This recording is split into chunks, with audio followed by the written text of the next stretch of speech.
It was the summer I turned 16, and the world seemed vast, exciting, and yet somehow perilously unknown. Like most teens my age, I craved adventure and companionship, but the comforts of familiar surroundings kept pulling me back. I wasn't like the others who loved throwing parties at their places. I was often embarrassed by my home situation, which never felt conducive to having friends over. My respite came in the form of sleepovers at my friend Tyler's house. Tyler's family was the embodiment of suburban opulence. Their house, a sprawling two-story in the heart of a leafy, well-manicured neighborhood, was more a resort than a residence. The walls echoed laughter and warmth, and the basement, our usual hangout, was the sanctuary of our adolescence. It was decked out with a 70-inch flat screen, a sleek pool table, a foosball table that had seen better days, and yes, a hot tub that seemed out of place yet perfectly at home in the corner. This particular weekend was no different. School was out, and the air was thick with the sweet scent of freedom and freshly mown grass. Tyler's parents, Mr. and Mrs. Hawthorne, were the type to leave no stone unturned in making sure their son had everything he could possibly want, including company. That Saturday, they informed us they'd have to leave unexpectedly due to a family emergency. "We'll be back by 4 in the morning," Mr. Hawthorne had said, his voice a mix of urgency and apology. "You boys behave now." As soon as their car disappeared down the driveway, a surge of exhilaration washed over us. Alone at last, we felt like kings of the castle, masters of our destiny, even if just for a night. The thrill of having the house to ourselves was intoxicating. We raided the kitchen like pirates, loading up on chips, soda, and all the frozen pizza we could fit in the oven. The evening started off as any other. Video games blaring, intermittent victories and defeats, punctuated by our loud boasts or groans. As dusk turned to evening, and evening stretched into the deep blue of night, we switched gears. Tyler, ever the horror aficionado, decided it was the perfect time to put on some spooky movie he'd been raving about. The shadows in the basement grew longer, and the flicker from the TV threw eerie dances of light across the room. I'm not one to spook easily, but there's something about being in a big house, in the dead of night, that can make even the most rational minds reel. Halfway through the movie, Tyler had succumbed to sleep, his snores adding a bizarre soundtrack to the on-screen horror. I tried to focus on the movie, but my thoughts kept drifting to my family, to my own insecurities, to the unnerving quiet of the house. That's when I heard it, a faint creak, like a whisper in the vast chorus of night sounds. I told myself it was nothing, just the house settling, as old houses are wont to do. But then, another sound, clear, unmistakable, the sound of a door slowly opening. I paused the movie, my heart hammering in my chest. Silence. I mustered the courage to peek over the couch, expecting, what? I didn't know. The door to the laundry room was ajar, yawning open into nothing but darkness. A chill ran down my spine. Houses don't just settle open doors. I nudged Tyler awake, my voice barely a whisper. "Ty, wake up. Something's weird." He grumbled, half in sleep, and muttered, "It's nothing. Happens all the time." Doesn't make it any less creepy. I shot back, my nerves frayed. Together, we got up, our movements slow, hesitant. We approached the door, the air around us thick with the kind of suspense that makes you wish you were anywhere but there. We shut the door with a definitive thud, trying to laugh off the unease that clung to us like a second skin. Back on the couch, Tyler was asleep in minutes, but sleep eluded me. I lay there, eyes wide open, listening to the house breathe around me. Then, just as I was teetering on the edge of sleep, a new sound shattered the stillness. A footstep? A gasp escaped me, and I sat up, straining my ears against the silence. There, from the corner of the room, a figure emerged. A man, standing, staring. My scream tore through the night, high and desperate. Tyler jolted awake, his eyes wide with confusion then terror as he too saw the figure. "Who are you?" I managed to choke out, my voice trembling. The figure didn't respond, just stood there, an imposing silhouette against the dim light from the staircase. Panic seized us, raw and fierce. We had to get past him to escape. We split up, Tyler heading for the stairs while I dashed for the sliding door leading to the backyard. The cool night air hit me like a splash of water as I burst outside, my lungs burning with the effort of my escape. Behind me, the house loomed silent and dark, a stark contrast to the chaos of moments before. I fumbled with my phone, my fingers numb as I dialed 911. The words tumbling out in a frantic rush. "Please, you need to come quick. There's someone in the house." The call ended abruptly as I realized I had to make sure Tyler was okay. I couldn't leave him behind, not when danger was still so palpable. With a deep breath, I re-entered the house, my every sense heightened, listening for any sign of him or the intruder. The house was quiet, too quiet, as I made my way cautiously up the stairs. Then, a scream, a horrible, gut-wrenching scream. It was Tyler. I ran faster, my heart pounding, my mind racing with fear and determination. I found them in the living room, the man's hands around Tyler's neck, his face twisted in a grimace of anger. Without thinking, I grabbed the nearest thing, a heavy trophy from the mantel, and swung with all my might. The impact was solid, the man crumpling to the floor. We didn't wait to see if he'd get up. We ran, out of the house, into the safety of the night, hiding in the treehouse Tyler's dad had built years ago. We stayed there, huddled together, until the sound of sirens and flashing lights signaled the arrival of the police. As the officers searched the house, we recounted our tale, our voices shaky, our bodies still trembling from adrenaline. The man was gone, disappeared as mysteriously as he had appeared, leaving behind a night etched in terror and disbelief. The police took down our descriptions, their faces grim and thoughtful. But no amount of searching that night turned up any sign of the intruder. As dawn crept over the horizon, painting the sky in hues of pink and orange, Tyler and I sat in silence, the events of the night replaying over and over in our minds.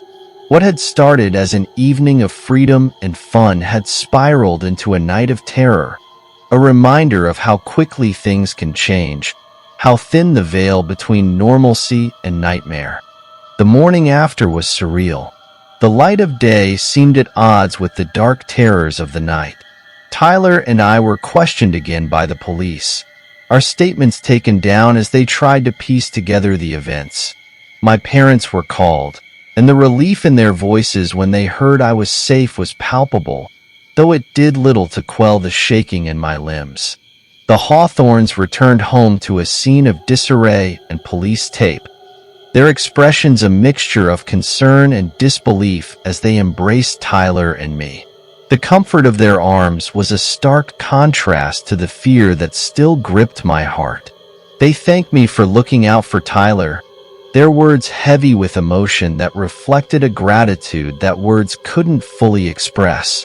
In the days that followed, Tyler and I clung to routine like a lifeline.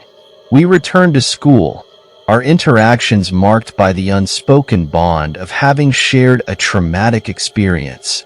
Whispers followed us through the halls, our classmates piecing together the story from snippets they'd heard.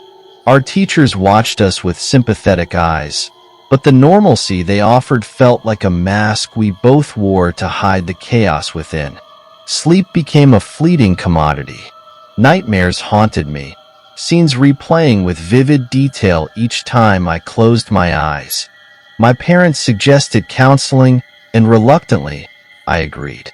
Sitting in the therapist's office, I recounted the events, each detail dissected and discussed in an attempt to make sense of the senseless.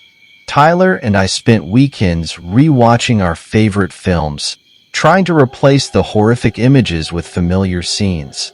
We talked about everything and nothing, sometimes just sitting in silence, each lost in our own thoughts. The Hawthorns beefed up security at their home, installing new locks and a state-of-the-art security system that monitored every corner. Weeks turned into months, and slowly, the edge of raw fear dulled into a wary anxiety that lingered in the background of my daily life. Schoolwork and college applications provided a distraction, but the shadows of that night were never fully banished. One evening, as the autumn leaves began to turn, a break in the case reignited the smoldering fears. The police had caught a man during a routine traffic stop who matched the description Tyler and I had given. He was found with items that linked him to several break-ins in the area, including what was identified as one of Mr. Hawthorne's watches. Tyler and I were asked to attend a lineup to see if we could identify him. Standing behind the safety of one-way glass, we watched as the suspects were ushered in. My heart pounded in my chest, a drumbeat of dread that crescendoed as the man stepped forward. There was no mistaking that gaunt face, those hollow, menacing eyes. Yes, Tyler's voice was a whisper next to me. That's him. The man was charged and eventually convicted, a small solace in the grand scheme of our continued recovery.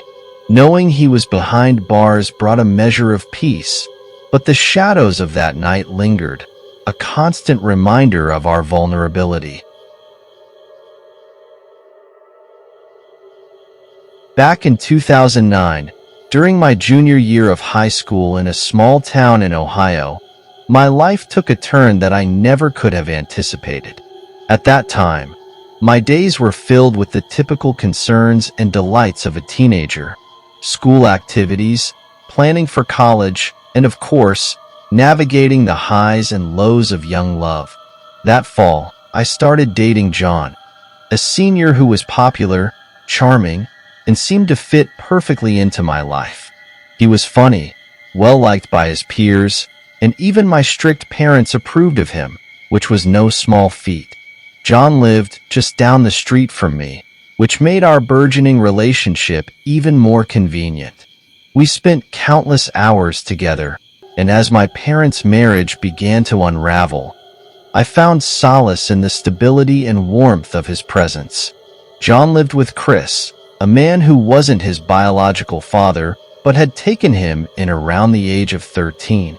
Chris was an adolescence counselor who had met John through his work in the foster care system. Despite not being related by blood, John often referred to Chris as his dad, which spoke volumes about their bond. Chris was truly an exceptional person, known for his jovial nature and his commitment to helping troubled youth. His house, which he shared with John and their pug Murphy, became a second home to me.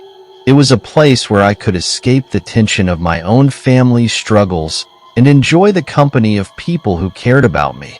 I didn't know much about John's earlier life, except that it had been tumultuous enough to involve children's services. Still, he seemed to have found some peace with Chris. As we moved deeper into our relationship, John confided in me about his battles with severe depression and dark thoughts that sometimes overwhelmed him. This revelation shook me to the core. I had never dealt with anything so intense personally. Concerned, I even brought it up with Chris, hoping that his professional background might provide John with the support he needed. The following year, as I entered my senior year and John graduated, I noticed a shift in him. He didn't pursue college or follow through with his plans to join the military. instead settling for a part-time job my father had secured for him. It was during this period that I began to feel the weight of our relationship pulling me down. My ambitions and John's stagnation created a rift that grew deeper by the day. I loved him, but I could feel myself being held back by his increasing dependency and erratic behavior. The situation reached a tipping point when I graduated in May 2011. My own mental health had begun to suffer, and I knew I needed to make a change. It was one of the hardest decisions I've ever made, but I ended our relationship, despite John's desperate pleas and threats of drastic actions if I left him. For my safety and well-being, I cut off most contact with him and moved into an apartment 30 minutes away with a friend, close to the college I was attending. In April 2012, on a visit back to my hometown, I drove past John's house, only to find it swarming with police cars.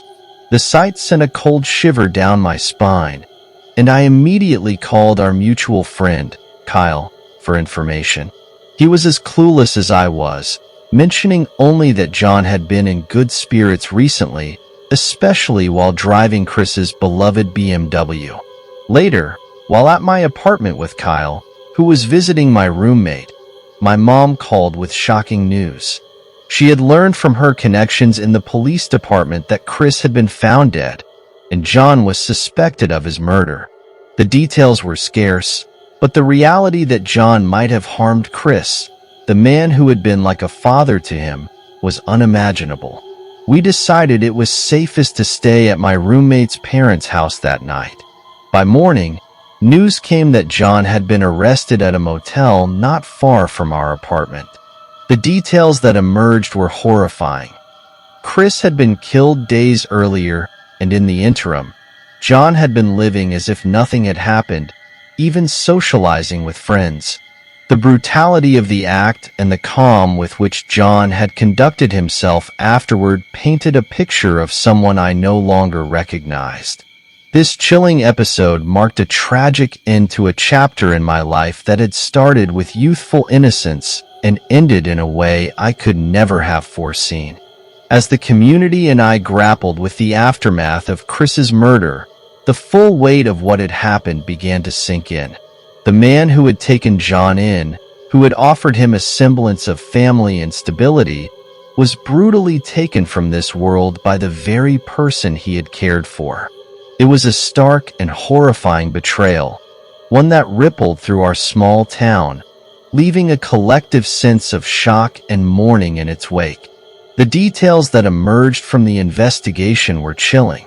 Chris had been killed in his own home, a place that had once been a sanctuary of warmth and laughter.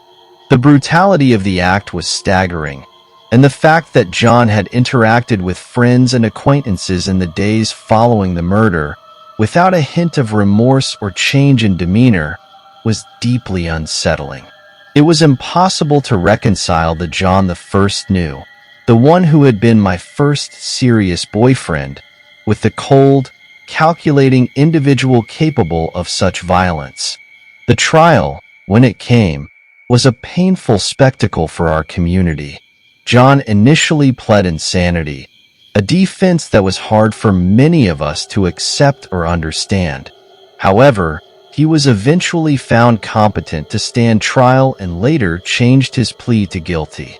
The court sentenced him to 30 to life in prison, a resolution that brought little comfort to those who had loved and lost Chris. Reflecting on my time with John, I realized now that there were signs that something was deeply wrong. His struggles with depression and dark thoughts were more serious than I had understood, and his behavior had occasionally been manipulative and volatile. Still, nothing had indicated the capacity for such extreme violence. It's a stark reminder that people can hide their darkest facets behind a facade that even those closest to them might never fully see. The person who truly matters in all of this is Chris. He was more than just a casualty of a tragic story. He was a beacon of hope to many troubled youths. His life's work was dedicated to helping others find their way through their darkest times. In his honor, the local community center where he worked was renamed, and the street it's on now bears his name. These tributes stand as testaments to his legacy, reminding us of the light he brought into the world and the positive impact he had on so many lives, including mine. The tragedy also opened up a broader conversation in our community about mental health and the importance of vigilance and support for those struggling with mental illness. It was a hard lesson in the importance of taking threats seriously, of not dismissing the warning signs of someone in crisis. Years later, I still think about the why of it all. Chris and John had seemed close, almost father and son, yet something broke, something hidden that none of us saw until it was too late. Hindsight may be 20/20, but it doesn't ease the pain of loss or the what-ifs that haunt those left behind. As I moved forward with my life, I carried with me the lessons learned from that painful period. I became more aware of the complexities of human behavior and more committed to advocating for mental health awareness. While I can never undo the past, I can honor Chris's memory by living a life that reflects his kindness and his passion for helping others. In remembering Chris, I choose to focus on the good he did and the lives he touched. His legacy is a reminder that even in the midst of tragedy, there is a chance for growth, understanding, and hope. May he rest in peace, and may we continue to strive towards a world where such tragedies are no longer part of our reality.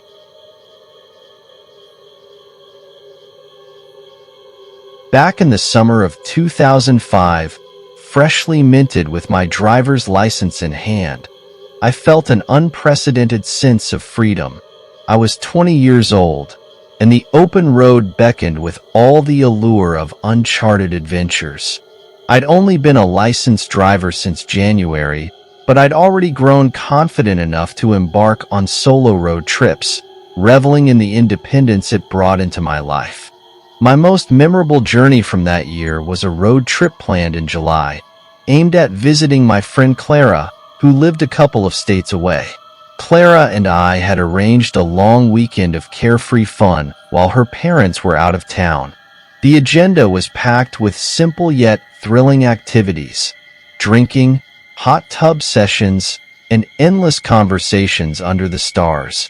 It was a Friday, and I'd intended to leave by late afternoon, but delays had me hitting the road as dusk settled. Driving alone at night still unnerved me somewhat. The shadows seemed to creep closer with each mile, and every unfamiliar noise from my car made my heart race a little. Nevertheless, I pushed these feelings aside, focusing on the weekend ahead. A few hours into my journey, with the sky now a deep, inky black, I stopped at a gas station to refuel and grab some snacks for the final leg of my trip. I had barely stepped out of my car when I noticed a man loitering near the entrance of the convenience store. He was about 5 feet tall, dressed in a plain dark gray tee and jeans, with unkempt dark brown hair. His intense gaze struck me immediately. It carried an unsettling sharpness that sliced through the calm night air. As I locked my car and headed towards the store, he approached me. "Hey there, are you from around here?" he asked, his voice oddly eager. He inquired about my destination and if I knew of any fun spots around. "No, just passing through," I replied curtly, hoping to end the conversation quickly. But he persisted, suggesting we could go play mini-golf or catch a movie. I declined without making eye contact, my steps quickening towards the safety of the store's fluorescent lights. His response to my refusal was to yell a stern, "Hey!" loud enough to startle a family exiting the store. I ignored him and hurried inside. While I browsed the aisles, I could feel his eyes on me, tracking my every move. Unease gripped me. I decided to take refuge in the bathroom, texting Clara about the creepy man outside. I remained hidden in the stall for what felt like an eternity, waiting for the coast to clear. When I finally ventured out, Relief washed over me as I saw no sign of him. I quickly paid for my items and rushed to my car, eager to leave this unsettling encounter behind. As I started the engine and pulled out of the parking lot, my relief was shattered by the sound of aggressive honking. Glancing in my rearview mirror, my stomach dropped. The black pickup truck was directly behind me, its driver, the same man, gesturing wildly for me to pull over. Panic set in. I floored the accelerator, merging onto the highway with only one thought: escape. As I sped away, my heart hammered against my chest. I called Clara, my voice trembling as I recounted what was happening. Though he persisted for a few exits, eventually, the pickup truck turned off the highway. Despite his disappearance, the remainder of my drive was fraught with anxiety. I couldn't shake the feeling of being watched and found myself checking the mirrors constantly until I reached Clara's house. That night, the safety of a familiar place and the comfort of my friend helped ease the fear from the harrowing experience. We managed to have a wonderful weekend, and as time passed, the memory of that night faded into a distant, if unsettling, echo. Little did I know, the true horror of that encounter would only reveal itself years later, reshaping my view of that night entirely. For years, the memory of that eerie night at the gas station lingered in the back of my mind, dulled by time but never completely erased. Life moved forward, filled with new experiences and challenges that pushed the incident to the fringes of my consciousness. It wasn't until 6 years later, in a seemingly innocuous conversation, that the full gravity of that encounter would come crashing back into my life. It was a lazy Sunday afternoon when I met up with my friend Jenna, a true crime enthusiast with an encyclopedic knowledge of unsolved cases and notorious criminals.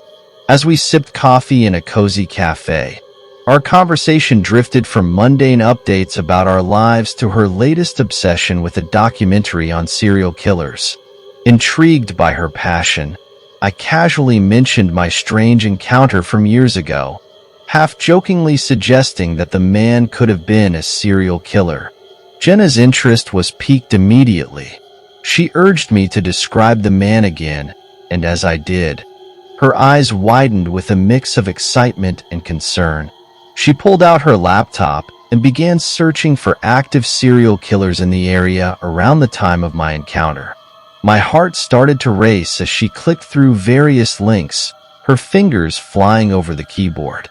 Then, she stopped, her face pale, her eyes locked on the screen. "Look at this," she whispered, turning the laptop toward me. There on the screen was a police mugshot of a man who matched the description of the man from the gas station. His name was Calvin Derek Moore. The article detailed his horrific crimes, including multiple murders and assaults, all occurring around the time and area of my encounter. I felt a chill run down my spine as I stared at the photo. It was undeniably him. The same piercing gaze that had unsettled me years ago now glared back at me from the screen, only this time, framed by the context of his gruesome actions. Calvin Derek Moore had been convicted on 2 counts of murder and 1 count of assault. The reality that I might have narrowly escaped becoming one of his victims was overwhelming. The discovery cast a dark shadow over my memories. The fear I had felt that night, which I had eventually dismissed as the result of an overactive imagination, was validated in the most terrifying way possible. Jenna and I sat in silence, the clatter of the cafe around us fading into a distant hum as we processed the information. From that day on, my perception of stranger interactions changed fundamentally. I became more cautious and aware of my surroundings, especially at night. The experience also instilled in me a profound empathy for the victims of such crimes and their families. The randomness of my encounter with Calvin Derek Moore highlighted a chilling truth about the world. Sometimes, danger crosses our paths in the most ordinary moments. Reflecting on that night at the gas station, I am grateful for my instincts that urged me to flee, and for the sheer luck that I managed to escape unharmed. But more than anything, I am reminded of the fragile thread that life hangs upon. How a single decision, like refusing to engage with a stranger or choosing to leave a situation, can make the difference between life and death. As I share this story, my hope is not only to entertain but to urge vigilance and awareness. Our lives are filled with fleeting interactions, and while most are benign, it is crucial to listen to our instincts when they whisper warnings. In remembering my encounter with Calvin Derek Moore, I honor not only my survival but also the lives of those less fortunate, whose stories ended far too soon at the hands of a monster masquerading as a man.